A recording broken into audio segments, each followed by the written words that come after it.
Analyst Dmitry Zaytsev joins me now. Dmitry, welcome back.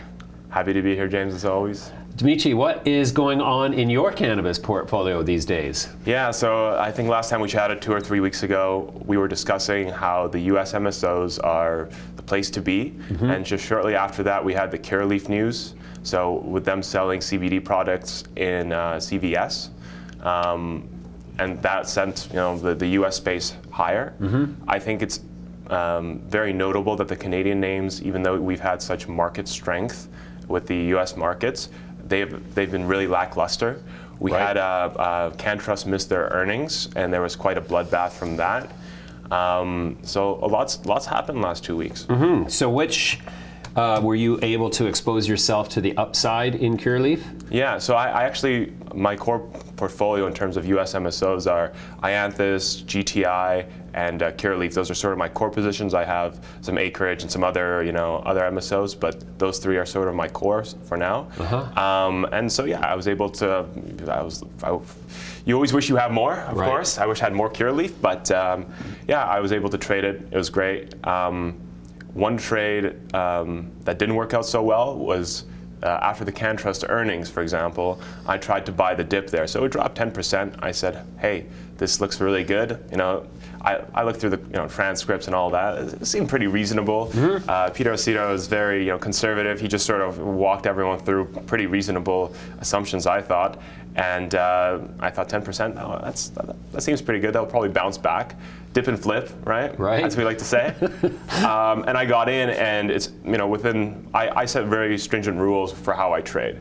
So as soon as it didn't move anywhere for half an hour, and there was no bounce, I got stopped out. I had a stop loss, around roughly 15-20 cents or so below where I bought it, and I got stopped out. And for the next 3 days, it got hammered because there's a lot of retail, and everyone was piling into it, from what I could see.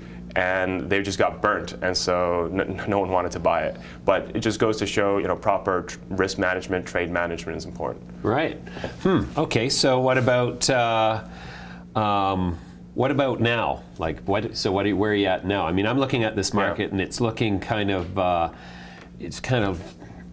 wandering and not really showing any real direction or conviction, I guess I would say. So, I'm not a day trader. In fact, I'm really not a trader so much as I am just an investor, for the most part. But as a trader, what are you doing? Yeah, so I'm not a day trader either myself. The way I see it is, it's like the valuations are pretty rich right now. The way I think about it is, look, Canopy's $20 billion, right? If they double, they'd have to have significant revenues to back that up.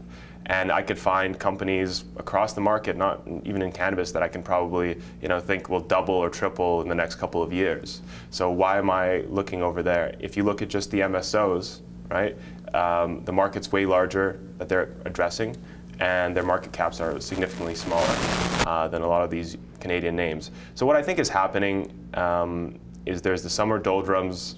Everyone's sort of Pavlovian conditioning that, oh, it's summer, people got burnt the last 2 summers. There's probably a little bit of fade there. Not a lot of catalysts on the horizon. So what are we waiting for exactly? We had the rollout, which was kind of lackluster in Ontario.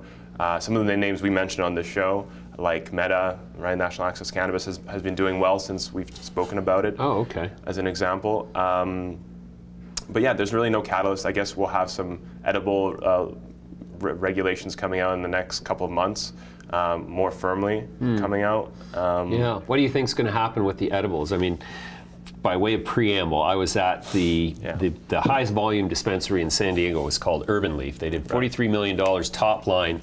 And I said, so what's the breakdown in terms of product segments? And he said, well, 50% is premium dried flower, 30% are extracts for vaping, and or dabbing, so like the waxes, the shatters, the butters, etc., as well as the vape cartridges.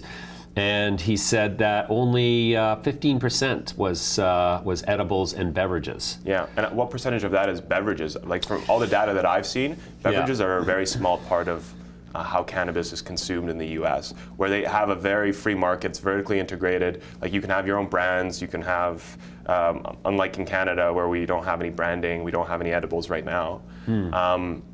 So look, I'm just taking a step back and I'm saying, I wrote those HMMJ calls, if you recall.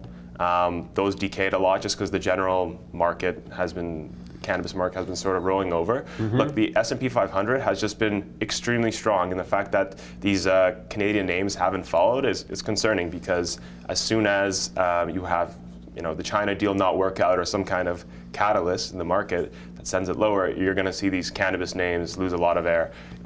There's other things like Tilray as an example, that's just bleeding. Right.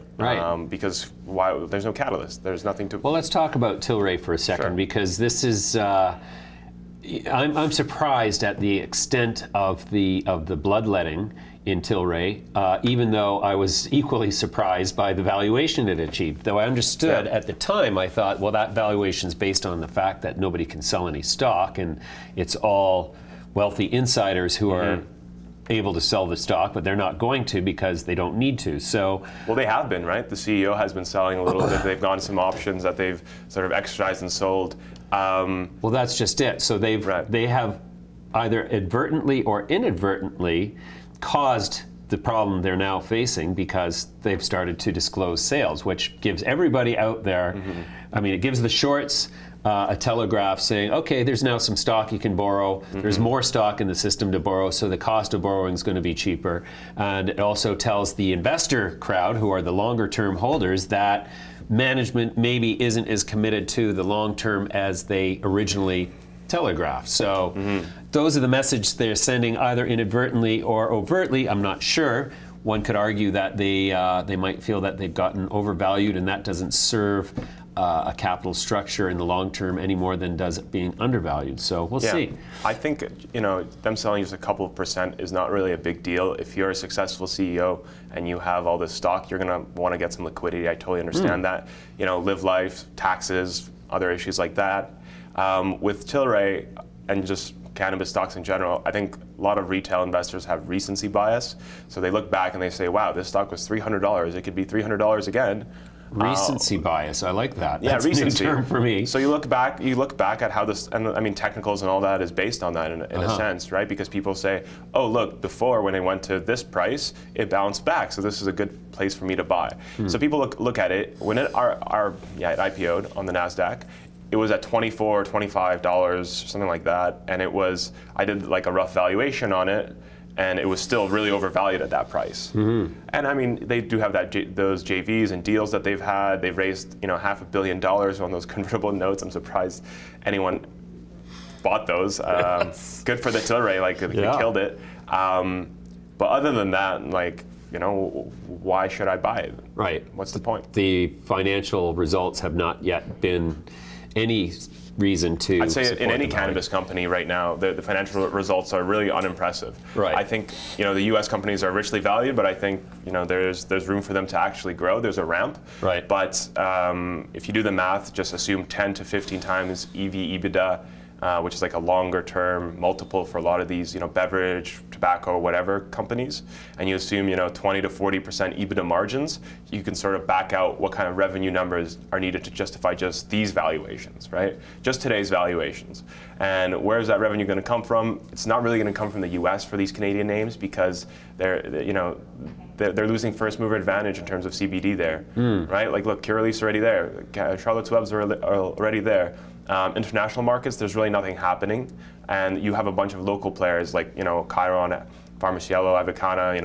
They're all in South America. They're trying to lock that down. In Europe, there's a lot of regional players trying to lock down licenses, and the market's very immature there, right? Germany just got their tenders, and I think it was a couple thousand kilos a year or something that they're allowed to grow.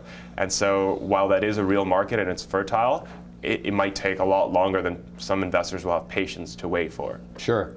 Okay, so over the long term, which segment would you say has the best sort of compressed value in it, like relative to so there's recreational, there's what I'm going to call wellness, bioceuticals, and then there's also the biopharma level of medical, EU GMP extracted concentrated cannabinoids with very pure formulations. And then there's some other ones, but I don't really consider them as significant relative to those three potential massive sectors. Yeah, so I think I like to call them, I guess, pockets of value. So starting from just the grow, I think some of the maybe Latin American or producers that have really cheap cost per gram, that's sort of a pocket of value because they can sort of differentiate themselves there. I think indoor grow, so extremely high quality indoor grow, that will always have a market for it because there's people that want the flower and they want high quality. So that's another pocket where you can have good margins. I think the actual dispensary level, so having a brick and mortar location. So more so, I mean, the problem is a lot of these LPs don't have brick and mortar locations. They, you know, it's Fire and Flower, National X, et cetera, that have these brick and mortar locations. But I think those guys can extract value, right? Especially if the regulatory crackdown on the black market actually happens. That's another pocket of value. On the US side, definitely when you have limited licenses, barriers to entry, right? The dispensaries are definitely pockets of value.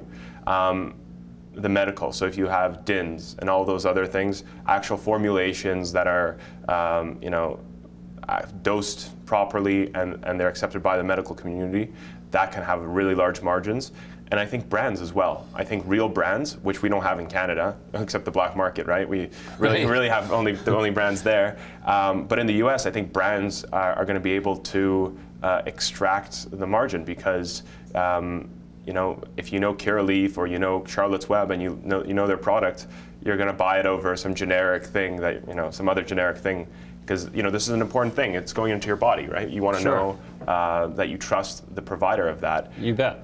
All right, we're going to leave it there for now, Dmitry. Thanks very much for your contribution. As per usual, very in-depth. I wish we had more time, but we simply don't today. We'll have you back soon. Thanks for joining me. Thanks, James.